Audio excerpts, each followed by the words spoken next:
നമ്മുടെ ജോലി, നമ്മുടെ വീട്, നമ്മുടെ സംവിധാനം, നമ്മുടെ ആരോഗ്യം, നമ്മുടെ കുടുംബം, നമ്മുടെ മക്കള്, അൽഹംദുലില്ലാഹ്, അള്ളാഹുവേ നീ എത്ര വലിയ തൗഫീഖ് ചെയ്ത ആളാണ്. അപ്പം നമ്മളിഞ്ഞ് എന്തൊക്കെ ഒരു ജോലി കിട്ടിയാൽ എന്താ പറയുക, ശമ്പളയിൽ പോരല്ലോ, ശമ്പളം കൂടുതൽ കിട്ടുന്ന ജോലിയാണ്. എന്നാൽ സ്വന്തമായിട്ടൊരു ഏർപ്പാട് വേണ്ടേ?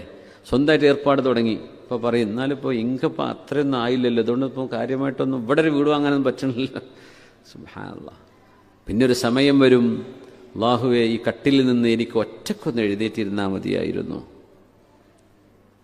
ഒരു സമയം വരും, അല്ലാഹുവേ ചിരിക്കുമ്പോൾ എനിക്ക് ഇവിടെ വേദന ആവുന്നുണ്ട്, ഒരു വേദന ഇല്ലാണ്ട് എനിക്കൊന്ന് ചിരിക്കാൻ പറ്റിയാൽ മതിയായിരുന്നു. പിന്നെ പറയും ഈ മൂക്കിന്ന് പൈപ്പൊന്ന് എടുത്തിട്ട് ഒരു ഗ്ലാസ് ജ്യൂസ് എനിക്കെന്നെ കുടിക്കാൻ പറ്റിയിരുന്നെങ്കിൽ. പിന്നെ പറയും ഈ ബെഡിൽ ഇങ്ങനെ മൂത്രമൊഴിക്കലും കാഷ്ടിക്കലും അല്ലേ, എനിക്കൊന്ന് ടോയ്ലറ്റ് പോയിട്ടൊന്ന് ഒറ്റക്ക് മരിക്കുന്നതിന് മുമ്പ് അത് മതിയായിരുന്നു. നമ്മൾ ഇന്ന് അനുഭവിക്കുന്ന ഏറ്റവും വലിയ നിഅമത്ത് നമ്മുടെ കണ്ണിൽ നമ്മൾ കാണാതെ പോകുന്നുണ്ട് അല്ലേ?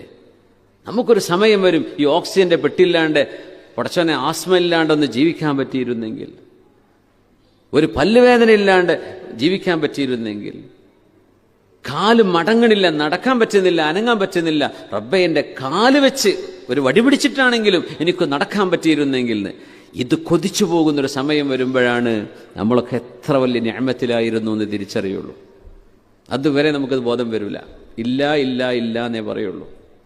നമുക്കത് കിട്ടിയില്ല, ആ ആഭരണം കിട്ടിയില്ല, ഈ വാച്ച് കിട്ടിയില്ല, ആഗ്രഹിച്ച ആ ജോലി കിട്ടിയില്ല, ഈ ഷോപ്പ് കിട്ടിയില്ല. മനുഷ്യൻ പരാതി പറഞ്ഞുകൊണ്ടേയിരിക്കും. വകാനൽ ഇൻസാനു അക്സറ ഷൈഇൻ